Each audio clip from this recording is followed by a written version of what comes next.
The NFL world is buzzing with controversy, and this one has fans absolutely divided. Kevin Stfansky, the head coach of the Cleveland Browns, is under the microscope once again, but this time not for play calling or game strategy. Instead, he's being accused of something far more personal, ignoring Shedeur Sanders, the rising star quarterback, while sticking with Dillon Gabriel, who just choked in a crucial preseason game.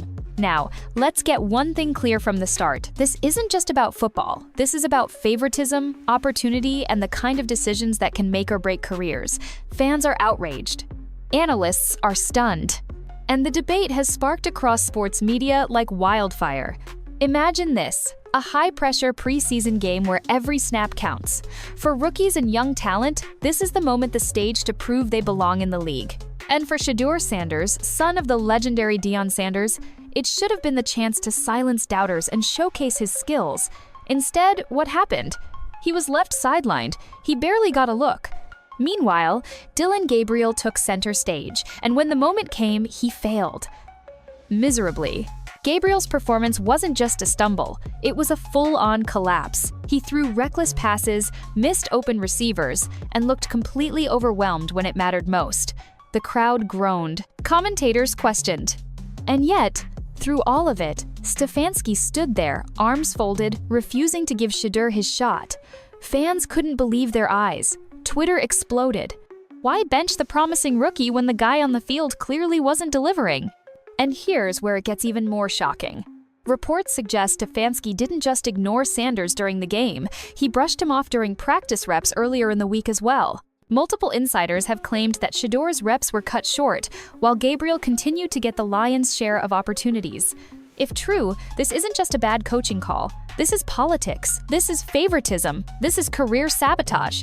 Think about what's at stake here. Shedeur Sanders isn't just any quarterback. He's the son of prime time, a player who carries not just a famous name but also the expectations of a new generation of fans. People want to see him succeed. They want to see what he can do at the professional level. But how can he prove himself if he never gets the chance? Meanwhile, Stfansky's seat is already hot. The Browns fanbase has never been shy about voicing frustration, and this latest decision feels like pouring gasoline on a fire. Social media is flooded with hashtags calling for his removal. Analysts are asking if Stfansky has lost the locker room, and fans? They're saying enough is enough. But here's the twist you have to ask yourself. Why? Why would Stfansky put his faith in Gabriel, a player who clearly struggled, while ignoring a rookie quarterback with so much upside? Is this about Shedeur's famous last name? Is Stfansky threatened by the spotlight Shedeur would bring? Or is there something deeper going on behind the scenes, something we don't know yet? Because let's be real, this isn't the first time a coach has buried a player before they even had the chance to shine. The NFL is filled with stories of young quarterbacks who never got the opportunity because a coach decided they weren't his guy. And right now, it looks like Shedeur Sanders might be heading down that same road unless something changes. So, here's the real question. Did Kevin Stfansky just sabotage the Browns' future? Did he fumble a golden opportunity by ignoring Shedeur Sanders while watching Dillon Gabriel crumble under pressure? Or is this all part of some bigger plan that only Stfansky understands? One thing is for sure, fans aren't buying it, and the pressure is mounting. Stay with me, because what we uncover next will shock you even more.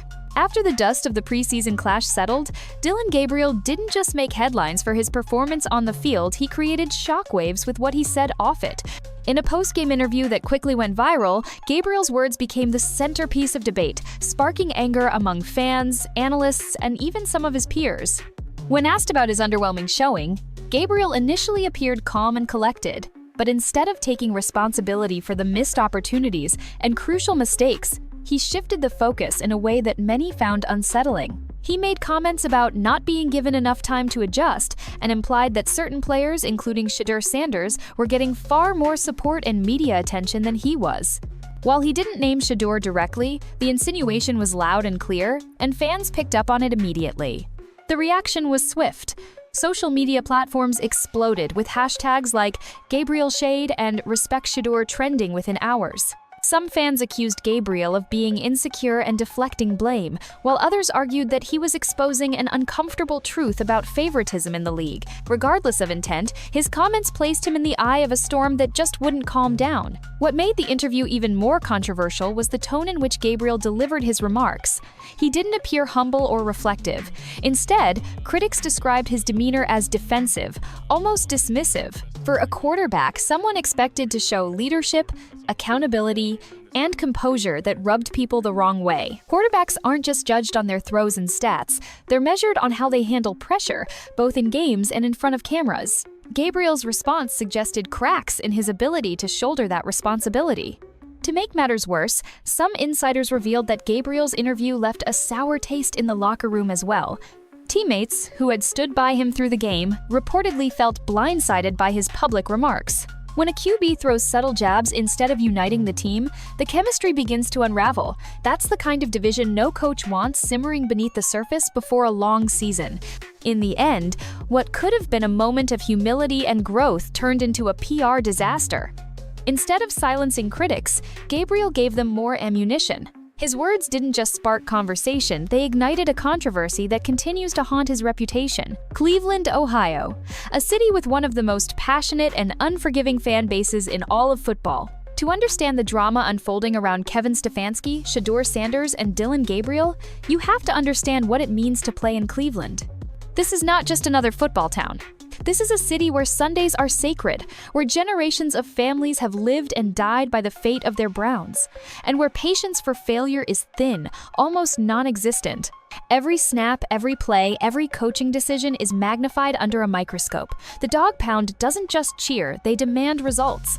And when things don't go right, the criticism comes fast and loud. Kevin Stfansky, as head coach, knows this reality better than anyone. He's experienced both sides of the coin, celebrated as Coach of the Year not too long ago, and now under the heaviest scrutiny of his tenure. The situation becomes even more complicated when you add the two names now dominating headlines: Shedeur Sanders and Dillon Gabriel.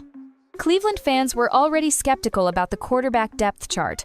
They wanted to see competition, energy, and signs of progress for the future. But instead, they were left scratching their heads. Reports began swirling that Stfansky had overlooked Shedeur Sanders, Dillon Sanders' highly touted son, known for his poise and leadership even as fans clamored to see what he could bring to the table. At the same time, Dillon Gabriel, who had moments of brilliance in college but inconsistency at the professional level, was given the nod. When Gabriel struggled in preseason, throwing errant passes and failing to deliver in key moments, Cleveland fans erupted. The question became unavoidable: why was Shedeur being ignored? Inside the city, conversations in sports bars, barbershops, and radio call-ins all circled around the same theme: accountability. Was Stfansky stubbornly sticking to his system at the expense of exploring true potential? Or was there something behind the scenes, something fans weren't being told? Cleveland thrives on drama because it's more than just a team, it's an identity, and right now, that identity feels betrayed. The streets outside Cleveland Browns Stadium are buzzing, not with optimism, but with frustration. You can feel it in the air, the sense that something isn't right, that choices are being made that don't reflect what the fans see on the field. And in a city where loyalty runs deep, the patience of the dog pound is wearing dangerously thin. The atmosphere inside Cleveland Browns Stadium was charged with anticipation. Fans had packed the stands, eager to see how their team would perform in the preseason and, more importantly, whether new and returning players could prove their worth on the field. For many, the spotlight was firmly on Dillon Gabriel, the quarterback brought in with promise but already facing questions after weeks of uneven performances. Unfortunately, what unfolded only intensified the doubts. From the very first series, Gabriel looked uncomfortable. His timing with receivers was off, passes floated rather than cut sharply, and his decision-making seemed hesitant. On what should have been routine throws, he either overshot wide-open targets or dumped the ball short, killing any momentum the offense tried to build. Each incomplete pass drew louder groans from the crowd, their frustration echoing across the stadium. Cleveland fans, known for their passionate loyalty, were quickly reminded of the all-too-familiar disappointment that has haunted them for years. The critical moment came. Every mention of Gabriel's struggles doubles as a subtle endorsement of Sanders. Every time Kevin Stfansky is criticized for overlooking him, the hunger from fans to see Shedeur only grows stronger. And every viral clip or highlight reel from his college career continues to circulate as proof that the Browns or any team bold enough to grab him could be sitting on a goldmine. Cleveland fans are a loyal but frustrated bunch. They've endured disappointment for decades, and their patience is thin. They don't just want competence at quarterback, they crave a leader who can inspire hope. That's exactly where Shedeur stands tall. His poise, maturity, and confidence strike a stark contrast to Gabriel's shakiness. And while he hasn't yet been handed the NFL spotlight, the narrative is already shifting toward when, not if, Shedeur will get his chance. At the end of the day, the chaos in Cleveland isn't just a story about Gabriel failing or Stfansky being under attack. It's the story of how, in the middle of all this noise, Shedeur Sanders has emerged as the name fans chant, the prospect they dream of, and the quarterback who just might rescue a franchise starving for greatness. In a week where others lost ground, Shedeur didn't even step onto the field yet. He walked away the biggest winner of all. If you thought this story was just about Kevin Stfansky, Shedeur Sanders, and Dillon Gabriel, you'd be wrong. Because lurking in the background of this entire quarterback drama is Kenny Pickett, the forgotten man. Once seen as a possible long-term starter in the NFL, Pickett's name now surfaces in conversations not because of his performances, but because he's slowly turning into the odd man out in a quarterback shuffle that doesn't stop moving. Pickett entered the league with expectations he was supposed to be a steady, reliable presence. Drafted as the future, he had flashes of competence, flashes of poise, and even a few games where he looked like he belonged. But those flashes were rare, inconsistent, and not enough to silence the critics.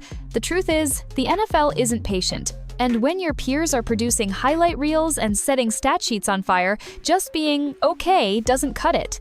So where does Pickett fit into this mess? In many ways, he's caught in a dangerous middle ground. He's not a rookie full of untapped potential like Shedeur Sanders, where fans and coaches can talk about what he could be. He's also not a hyped-up player like Dillon Gabriel, who's at least generating buzz, even if it's negative. And he's certainly not a veteran with years of established credibility to fall back on. Instead, Pickett has become the quarterback who's easy to overlook. That's where the danger lies. Because in the NFL, when your name isn't being talked about, when you're not making headlines, or giving fans a reason to argue about your future, you start to fade. And that's exactly what's happening to Pickett. Fans are asking, is he destined to be a career backup? Is he the next guy to quietly bounce around the league, never living up to the promise he once held? What makes this worse is the timing. As the Browns wrestle with the drama of Shedeur versus Gabriel, and as Stfansky faces criticism for ignoring talent, Pickett sits in the shadows. His story isn't one of being attacked, it's one of being forgotten. The spotlight that every quarterback craves has shifted away from him, and it may not come back. The NFL thrives on narratives. Shedeur Sanders has the storyline of the fiery young star demanding recognition. Dillon Gabriel has the storyline of the hyped-up player under fire. Even Stfansky, for all the criticism he's taking, has the storyline of a coach under siege. But Pickett? His narrative is silence. And in this league, silence often means irrelevance. In the end, Kenny Pickett's situation might be the most brutal of them all. Because it's not about failure, and it's not about controversy, it's about disappearing quietly, swallowed up by the drama around him. He is the odd man out. And unless something drastic changes, that may be the label that follows him for the rest of his career. Sports history has a cruel way of turning statements into storylines, and Dillon Gabriel just learned that lesson the hard way. Before the dust had even settled on his preseason performance, Gabriel's own words became the very weapon used against him. In his controversial interview, Gabriel presented himself as a seasoned leader who had already figured out the pressures of playing at the professional level. He wanted fans, media, and even his own teammates to see him as confident, composed, and ready for the spotlight. On paper, it was exactly the kind of mentality you'd expect from a young quarterback fighting for respect. But on the field, those same words were quickly exposed as hollow. The irony is almost too perfect. Gabriel claimed he didn't feel pressure. He insisted he was immune to the weight of expectations, that playing football was simply about execution. Yet, when the lights were brightest, when every throw mattered, the weight of the moment crushed him. Every misread, every missed throw, every interception seemed to pile up not just as mistakes, but as direct contradictions to his earlier claims. The quarterback who said he was calm under pressure was visibly rattled, and the disconnect between his confidence and his performance became the biggest talking point of the game. Fans and analysts wasted no time in calling out the contrast. Social media lit up with clips of Gabriel's interview played side by side with his errant throws, creating a viral narrative that he had essentially written his own downfall. It wasn't just that Gabriel struggled, it was that he had set himself up to look foolish by proclaiming strength in the very area where he failed. In the unforgiving world of pro sports, that kind of irony becomes headline material. This is where perception becomes just as important as performance. Had Gabriel stayed quiet or taken a more humble approach, the story might have been different. Analysts could have brushed off the game as a young quarterback's rough preseason outing. But because he tied his identity to being cool under fire, the collapse became symbolic. He wasn't just a rookie struggling, he was a rookie exposed. His words, meant to project leadership, instead became a stick to measure his failures. And this is why the irony cuts so deeply. Shedeur Sanders, the quarterback Gabriel indirectly distanced himself from, never had to say a word. Sanders didn't need to boast about pressure or confidence. His performances spoke for themselves, leaving fans and analysts to do the talking for him. While Gabriel's comments boomeranged back to humiliate him, Sanders gained respect simply by letting his game do the talking. The irony of Gabriel's words will likely linger far longer than the preseason game itself. Fans don't forget contradictions like this. Every time Gabriel faces a high-pressure moment moving forward, critics will recall that ill-fated interview. Every mistake will feel magnified because of the precedent he set. In a league where image is everything, Gabriel unintentionally branded himself as the quarterback who talks but doesn't deliver, at least for now. The harsh reality? Gabriel gave his critics ammunition they didn't even need to dig for. His downfall wasn't just about poor throws, it was about overconfidence meeting reality. And until he proves otherwise, the irony of his own words will define him more than any highlight reel could. The whirlwind of events surrounding Kevin Stfansky, Dillon Gabriel, and Shedeur Sanders has given football fans one of the most dramatic storylines of this preseason. What started as a simple preseason evaluation turned into a spectacle of collapsing performances, controversial interviews, and fiery debates about favoritism, accountability, and talent recognition in the NFL. But as the dust begins to settle, one truth becomes undeniable. This isn't just about a preseason game, it's about what kind of culture teams want to build and what kind of leadership will truly take them forward. For Kevin Stfansky, the pressure has never been higher. His critics point to years of underwhelming offensive production, questionable roster management, and now this incident of seemingly ignoring Shedeur Sanders while defending a quarterback who visibly folded under pressure. In the NFL, perception is everything. And right now, the perception is that Stfansky has shown favoritism at the expense of merit, turning a blind eye to one quarterback's struggles while silencing the potential rise of another. That perception might just cost him his credibility and possibly his job. On the other side, Dillon Gabriel's preseason collapse paired with his defensive, tone-deaf interview has turned him into the center of criticism. Once viewed as a hopeful project quarterback, his name is now trending for all the wrong reasons. Fans aren't questioning just his performance on the field, but his ability to handle adversity, criticism, and the spotlight that comes with being in the NFL. If Gabriel wanted to prove he was ready for the next level, he may have done the exact opposite. The more he tries to justify his failures with words, the deeper the hole seems to get. Then there's Shedeur Sanders, the quarterback, who, without saying a word, has become the biggest winner in this entire saga. While Gabriel stumbled and Stfansky defended the indefensible, Shedeur's reputation only grew stronger. Fans are rallying around him, analysts are praising his composure, and the narrative has shifted. Maybe Stfansky doesn't see it, but everyone else does. Shedeur Sanders looks like the quarterback Cleveland should be betting on. Sometimes, winning isn't about what you say or even what you do in a single game. Sometimes it's about how others' mistakes make your value shine brighter. That's